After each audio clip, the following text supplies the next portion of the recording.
Del día, por supuesto, hoy es esta crisis diplomática que arrancó y medio se resolvió ayer entre Estados Unidos y Trump. Hoy le queremos dar la bienvenida a Carlos Augusto Chacón, él es del Instituto de Ciencia Política. Carlos Augusto, bienvenido aquí a la mesa ancha. Muchas gracias, Maritza. Gracias por aceptar esta invitación. A todos. Juana y Julio, Buenos ustedes, días. feliz ¿Cómo inicio de están? semana. Hola, Maritza, buenos días. Miren, en esto, por supuesto, hay muchas cosas que debatir, que analizar, que explicarle a nuestros televidentes entre lo que pasó y al final no pasó, pero queremos arrancar por esa diplomacia de Twitter, eso que ayer se desató en unas redes sociales y medio se conjuró a través de las redes sociales entre dos países que tienen un abismo ideológico gigantesco. Julio.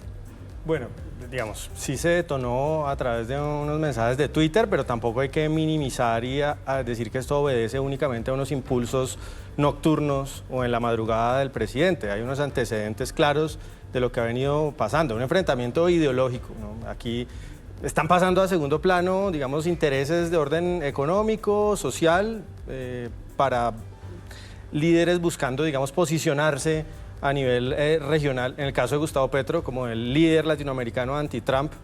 Mientras se posesionaba Trump, Petro iba a Haití, iba a representar a los pueblos oprimidos de América. Es un poco la lógica. No se entiende muy bien por qué, digamos, este ataque repentino de dignidad, como decían ayer, cuando durante la administración Biden se alcanzaron récords en deportaciones de colombianos desde Estados Unidos, muchos de ellos en condiciones no mejores de las que venían los colombianos ayer. No se entiende por qué, si es que venían en condiciones inadecuadas, ¿por qué no recibirlos? ¿Dónde están esos colombianos hoy? ¿En qué condición? En todo caso, un simbolismo que lleva supuestamente para proteger los intereses, para cuidar a estos colombianos, pues terminó con esos colombianos deportados todavía, quién sabe en qué condiciones, no mejores a las que estaban ayer, definitivamente. Se midieron el pulso y terminó perdiendo el presidente de Colombia, Gustavo Petro, porque al final tuvo que ceder a todos los términos de Estados Unidos. Y sobre eso que dice Julio, Juana, yo quiero volver,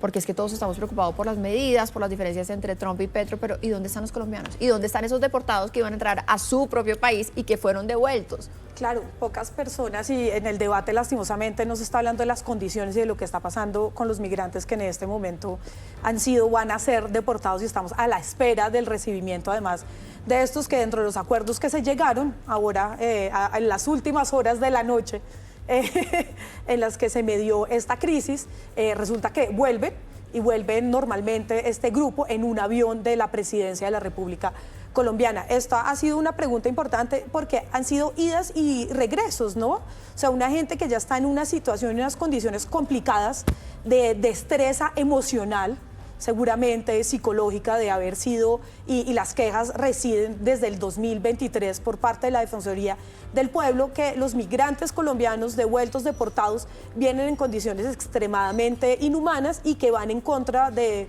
los derechos humanos, y que va en contra del artículo 13, además de la Carta de los Derechos Humanos, que vienen esposados, las manos, las rodillas, los pies, sin zapatos, sin pertenencias, y que muchas veces ha habido casos además de abusos físicos hacia menores de edad que también están siendo deportados. Entonces digamos que esta fue la gota, ¿no? La gota, llegó Trump, entonces fue la gota para los dos lados, ¿no? Sí. Este momento yo creo que Trump lo esperaba, Petro lo esperaba, para los dos salir a sacar pecho por su nación, pero lo que sí es verdad es que Colombia tiene el deber de luchar contra el racismo y la xenofobia de la que son víctimas los colombianos en este momento por parte de Estados Unidos.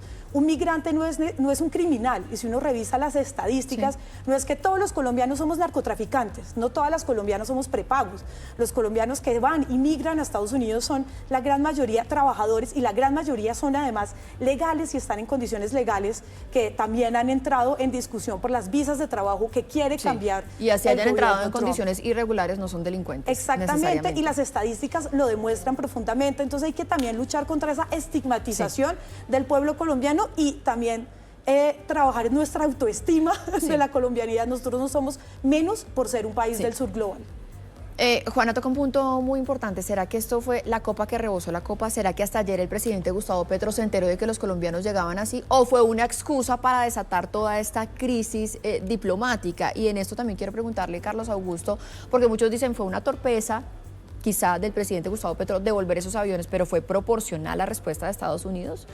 porque es que aranceles del 50%, cancelación de visas y amenazas de muchas sanciones más que vendrían.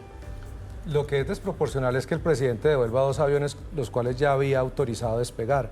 Lo que es inaceptable es que tengamos una Cancillería que no se preparó para esto, una Cancillería profesional, sabiendo que iba a llegar el gobierno de Trump con la agenda que traía, debió haberse preparado. Si le preocupaban tanto los migrantes, que no le preocuparan en 2024, porque 126 aviones con deportados llegaron en las mismas condiciones como lo mencionaba Julio, no hicieron nada. Uno lo que hubiera esperado era una Cancillería mucho más proactiva, que estableciera un protocolo con el Departamento de Estado seguramente para mejorar esas condiciones, qué sé yo, pero no la improvisación, no el show, no la crisis creada por el ego del presidente de quererse mostrar el opositor de Trump. Donald Trump es el presidente de Estados Unidos, no es el presidente de Colombia. Él está actuando para lo que lo eligieron sus votantes, que es garantizar la seguridad nacional y expulsar a los migrantes indocumentados. Eso es lo que él tiene que hacer, eso es lo que él está haciendo en su país, para eso lo eligieron, y la obligación del gobierno colombiano es entender esas dinámicas para que su política exterior sea proactiva y evite que sucedan este tipo de situaciones. Es desafortunado porque no nos estamos alineando con lo que debería ser una política mucho más ambiciosa en una coyuntura en que Colombia puede ser un socio comercial muy importante para Estados Unidos, dada la situación con China, como lo explicaba María Claudia Lacutir hace unos minutos, pero también en temas de seguridad. La orden ejecutiva para declarar a los carteles mexicanos como terroristas es una línea muy clara de lo que va a ser la política de seguridad de los Estados Unidos, que les serviría a Colombia en este momento para enfrentar a los grupos criminales que hoy están desatando una guerra en el Catatumbo, y que esto va a seguir en escalada. Es decir, es una falta de convicción sobre lo que deberían ser los intereses nacionales, de claridad en lo que es la política exterior y de avanzar con una agenda mucho más sensata para proteger a los migrantes y no la dignidad con con 2 aviones que ya estaban autorizados. Julio, ¿iba a decir algo al respecto? Yo creo que resaltar la incoherencia de la diplomacia y de la política exterior de Colombia. Hace 2 semanas nos decían que a Venezuela no se le podía torear porque es que teníamos grandes intereses comerciales y económicos y que eso podía afectar a los colombianos en la frontera. 700 millones de dólares, 1.000 millones de dólares es el comercio bilateral con Venezuela. ¿Cuánto es el comercio bilateral con Estados Unidos?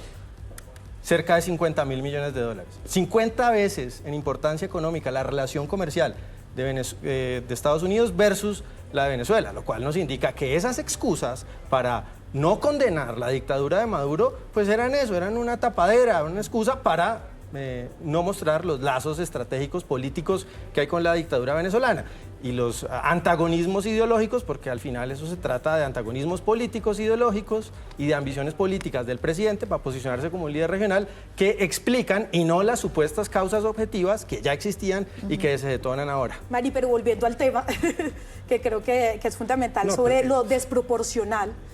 Yo creo que sí hubo una reacción totalmente desproporcional que al final también podía ser una bala en el pie para Estados Unidos y para Trump, y por eso los 2 gobiernos tuvieron que recular en sus decisiones y tuvieron que llegar a una serie de acuerdos. Por ejemplo, lo de los aranceles era una locura de lado y lado, ¿no? Y creo que para ninguna de las 2 naciones, o sea, Estados Unidos, el segundo país comprador de maíz a Estados Unidos es Colombia, ¿no? Y así en muchos ítems, porque nosotros pues lastimosamente somos un país que ya no produce mucho y todo lo que produce lo consumimos internamente y tenemos que ir a buscar a los mercados exteriores. Sí, y lo que produce también, y exporta en la cadena productiva hay muchas cosas traídas de Estados Unidos. No me interrumpas, porfis.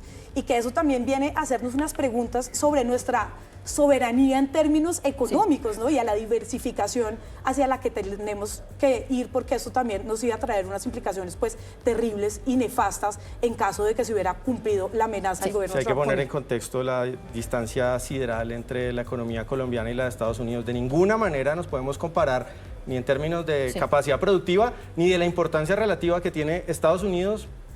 Colombia, las relaciones con Estados Unidos son absolutamente claves estratégicas. Colombia es un país, digamos, secundario en el tablero del ajedrez internacional de Estados Unidos. Julio, en todo caso, sí toca un punto que me parece que es muy importante en medio de toda esta geopolítica mundial, y es que uno podría decir que en medio de esta crisis diplomática que parece medio resuelta con Estados Unidos, Colombia termina por acercarse un poco más a Venezuela, y lo estamos viendo en un contexto interno en donde se están haciendo unas operaciones conjuntas con el ejército de Venezuela. Carlos Augusto, ustedes que desde allí, desde el ICP, han estudiado esto.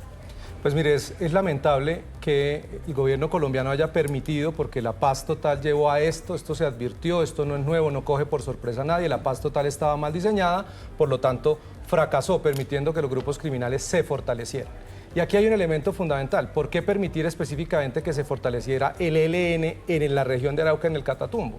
Precisamente para desestabilizar la zona de frontera, llevándonos a una situación crítica, lamentable y que debe ser muy estudiada por el Congreso de la República. Yo espero que las comisiones segunda de Cámara y Senado, pero especialmente la del Senado de la República, empiecen a hacer un análisis y llamen al ministro y empiecen a preguntar por qué razón nos vamos a vincular y vamos a trabajar y a cooperar militarmente con el régimen del usurpador Nicolás Maduro, con unas fuerzas militares que están cuestionadas, que el Departamento de Estado y en Estados Unidos la justicia estadounidense y distintos medios, ONGs, han documentado que las fuerzas bolivarianas constituyen un cartel de narcotráfico que permiten que Venezuela se haya convertido en un estado criminalizado. Sí. ¿Cómo es que nuestras fuerzas van a cooperar con ellos? Entonces permitieron que se desestabilizara la región para ahora vincularnos. Es decir, nos vamos a aliar con una dictadura mientras ponemos y tensionamos las relaciones con una democracia, con un país que es importante y un socio comercial muy relevante para Colombia. Pues ahí quedan todas estas inquietudes planteadas porque no solamente las consecuencias en materia económica, sino también en materia de seguridad nacional y defensa. Carlos Augusto, muchísimas gracias por estar con nosotros. El tiempo en televisión es muy corto, pero queda invitado para una próxima oportunidad. Juana y Julio también, muchísimas gracias.